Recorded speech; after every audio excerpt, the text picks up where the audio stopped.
അദ്ധ്യായം 17. മനാസയുടെ ഓഹരി. പിന്നീട് ജോസഫിൻ്റെ ആദ്യജാതനായ മനാസയുടെ ഗോത്രത്തിന് അവകാശം നൽകി. ഗിലെയാദിൻ്റെ പിതാവും മനാസയുടെ ആദ്യജാതനുമായ മാക്കീറിന് ഗിലെയാദും ബാഷാനും നൽകി, കാരണം അവൻ യുദ്ധവീരനായിരുന്നു.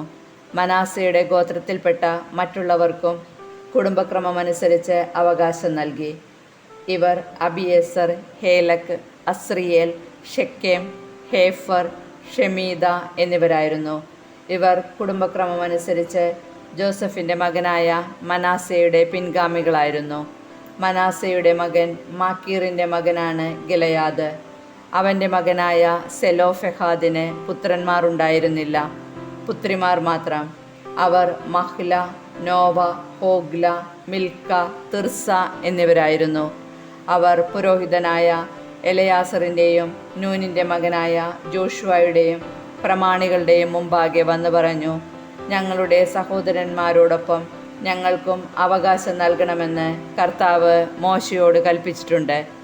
അതനുസരിച്ച് ജോഷുവ അവരുടെ പിതൃസഹോദരന്മാരോടൊപ്പം അവർക്കും അവകാശം നൽകി. അങ്ങനെ മനാസയ്ക്ക് ജോർദാൻ അക്കരെ കിടക്കുന്ന ഗിലെയാദും ബാഷാനും കൂടാതെ 10 ഓഹരി ലഭിച്ചു. കാരണം മനാസയുടെ പെൺമക്കൾക്കും ആൺമക്കളോടൊപ്പം ഓഹരി ലഭിച്ചു. മനാസയുടെ മറ്റു പുത്രിമാർക്ക് ഗിലെയാദ് അവകാശമായി കൊടുത്തു. ആഷേർ മുതൽ ഷെക്കെമിന് കിഴക്ക് മിക്മെദാത്ത് വരെ മനാസയുടെ ദേശം വ്യാപിച്ചു കിടക്കുന്നു. അതിൻ്റെ തെക്കേ അതിർത്തി തപ്പുവ വരെ നീണ്ടുകിടക്കുന്നു. തപ്പുവ ദേശം മനാസയുടെ അവകാശമായിരുന്നു. എന്നാൽ മനാസയുടെ അതിർത്തിയിലുള്ള തപ്പുവ പട്ടണം എഫ്രായിമിൻ്റെ മക്കളുടെ അവകാശമായിരുന്നു. അതിർത്തി വീണ്ടും തെക്കോട്ട് കാനാത്തോട് വരെ പോകുന്നു. മനാസയുടെ പട്ടണങ്ങളിൽ തോടിന് തെക്കുള്ള പട്ടണങ്ങൾ എഫ്രായിമിനുള്ളതാണ്. മനാസയുടെ അതിർത്തി തോടിന് വടക്കേ അറ്റത്തുകൂടി പോയി കടലിൽ അവസാനിക്കുന്നു. തെക്കുവശത്തുള്ള ദേശം എഫ്രായിമിൻ്റേതും വടക്കുവശത്തുള്ളത് മനാസയുടേതുമാകുന്നു. സമുദ്രമാണ് അതിൻ്റെ അതിർത്തി. അത് വടക്ക് ആഷേറിനോടും കിഴക്ക് ഇസ്സാക്കറിനോടും തൊട്ടുകിടക്കുന്നു. ഇസ്സാക്കറിലും ആഷേറിലും മനാസയ്ക്ക് ബെത്ഷെയാൻ, ഇബ്ലിയാം, ദോർ, എൻദോർ, താനാക്, മെഗിദോ എന്നിവയും അവയുടെ ഗ്രാമങ്ങളും ഉണ്ടായിരുന്നു. എന്നാൽ മനാസയുടെ പുത്രന്മാർക്ക് ആ പട്ടണങ്ങൾ കൈവശപ്പെടുത്താൻ കഴിഞ്ഞില്ല. കാനാന്യർ അവിടെ തന്നെ വസിച്ചു പോന്നു. പക്ഷേ ഇസ്രായേൽക്കാർ ശക്തി പ്രാപിച്ചപ്പോൾ അവർ കാനാന്യരെ കൊണ്ട് അടിമവേല ചെയ്യിപ്പിച്ചു. അവരെ അവിടെ നിന്ന് നിശേഷം തുരത്തിയില്ല. ജോസഫിൻ്റെ സന്തതികൾ ജോഷുവയോട് ചോദിച്ചു, കർത്താവിൻ്റെ അനുഗ്രഹത്താൽ ഞങ്ങൾ ഒരു വലിയ ജനമായിരിക്കെ എന്തുകൊണ്ടാണ് ഞങ്ങൾക്കൊരു വിഹിതം മാത്രം തന്നത്?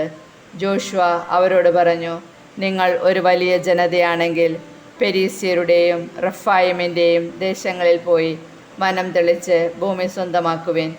എഫ്രായിമിൻ്റെ മലമ്പ്രദേശങ്ങൾ നിങ്ങൾക്ക് തീരെ അപര്യാപ്തമാണല്ലോ. അവർ പറഞ്ഞു, മലമ്പ്രദേശങ്ങൾ മതിയാകെയില്ല. എന്നാൽ സമതലങ്ങളിൽ വസിക്കുന്ന കാനാന്യർക്കും ബെത്ഷെയാനിലും അതിൻ്റെ ഗ്രാമങ്ങളിലും ജസ്രേൽ താഴ്വരയിലും വസിക്കുന്നവർക്കും ഇരുമ്പുരഥങ്ങളുണ്ട്. ജോസഫിൻ്റെ ഗോത്രങ്ങളായ എഫ്രായിമിനോടും മനാസയോടും ജോഷുവ പറഞ്ഞു, നിങ്ങൾ വലിയൊരു ജനതയാണ്, ശക്തിയുമുണ്ട്. നിങ്ങൾക്ക് ഒരു ഓഹരി മാത്രം പോരാ. മലമ്പ്രദേശങ്ങൾ മുഴുവൻ നിങ്ങൾക്കിരിക്കട്ടെ. അത് വനമാണെങ്കിലും അതിൻ്റെ അങ്ങേ അതിർത്തി വരെ തെളിച്ച് നിങ്ങൾക്ക് സ്വന്തമാക്കിയെടുക്കാം.